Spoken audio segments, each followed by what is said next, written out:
The Dubai 24 Hour is typically the first race of the year in the calendar. Always a good place to warm up, to get back into the groove of endurance racing. And you get a lot of seat time, so you can test out the cars and, put the team together and to get the engine running, right?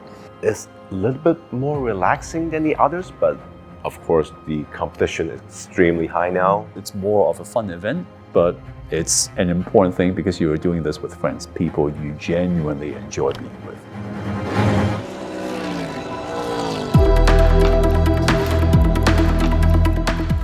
We've been racing together at the Dubai 24 Hours since 2017, and that actually was a really important part to launching my career in Europe. So I would attribute a lot of my passion, success, and early days in endurance racing to this lineup. John needs no introduction, a very experienced, very talented, never adds any stress to the situation. You know the guy is just going to perform. Antares is the consummate professional, very, very data-driven and analytical, so always an asset to have in any lineup.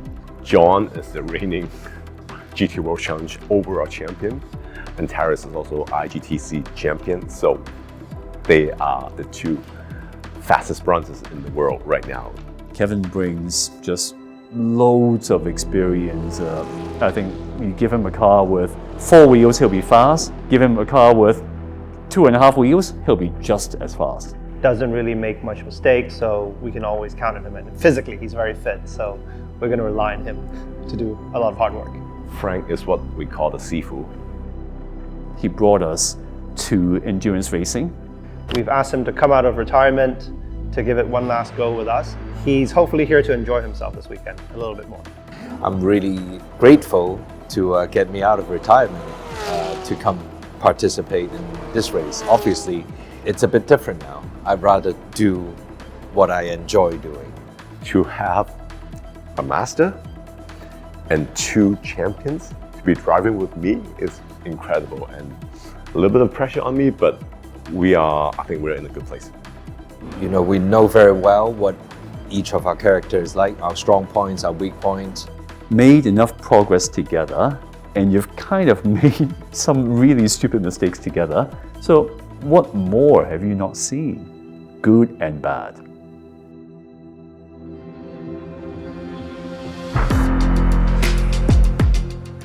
Apart from Antares, both Kevin and Frank, we haven't had much seat time in the Porsche. Really, so far, leading up to qualifying, we've been focusing on getting ourselves used to the car. The car is right in the window already, so we are all very fast, and setup-wise, we are in a really good position. It is a car and a team and a setting that I'm familiar with. I need to sort of make sure all those elements are in the right place for these good guys to make use of them.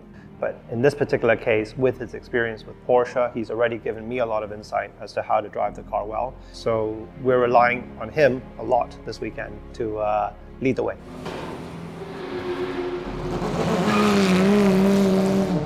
I think being a full Hong Kong crew is very important and dear to us.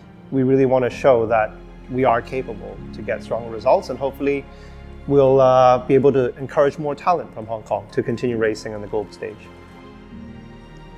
It's unusual because you don't have a lot of drivers coming from Hong Kong to begin with. To me, it's just trying to show that the unusual can be done. To win a race, you have to finish the race. And if you don't make any mistakes, not have any penalties, you're in a very good position. But I really do think that we have a chance again.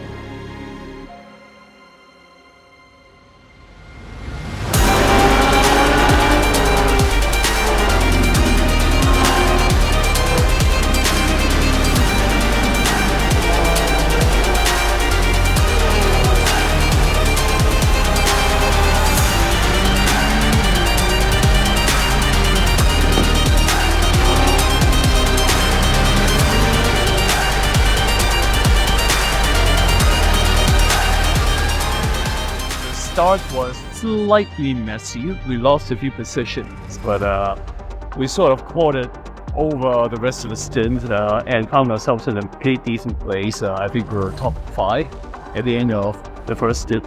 And Kevin and John both did very well, holding their own afterwards. I took over the car again for a double stick, and I think we made up some places. So we're in a decent place in position for the podium right now, but we're not even at halfway point, so I'm rather pleased with that.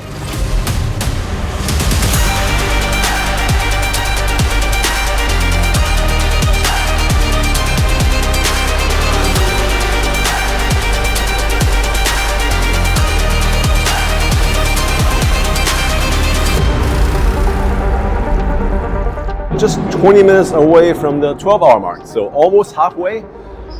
Has been very well. We started 23rd and we are running 7th overall, so we have made a good progress and the strategy is playing out. We are 2nd in our class and class, so if it continues this way, it will be very strong. But again, it's 12 hours to go, so a lot of racing left. So fingers crossed, and I can finally get a rest.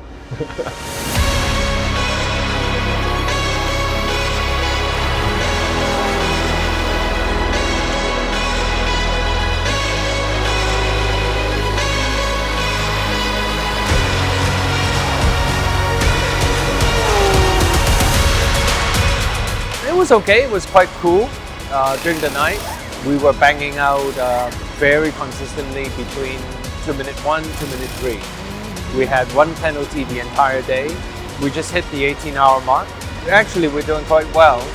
We are now P2 in class and P6 overall. There's still a few hours to go, and we'll see where we are.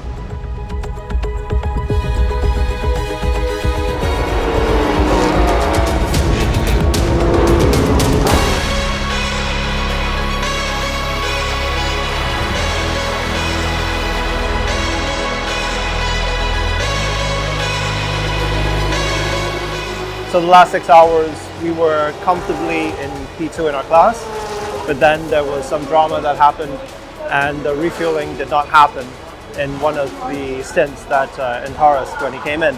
So I think we lost a couple of minutes during that, and we fell maybe to 3rd or 4th place.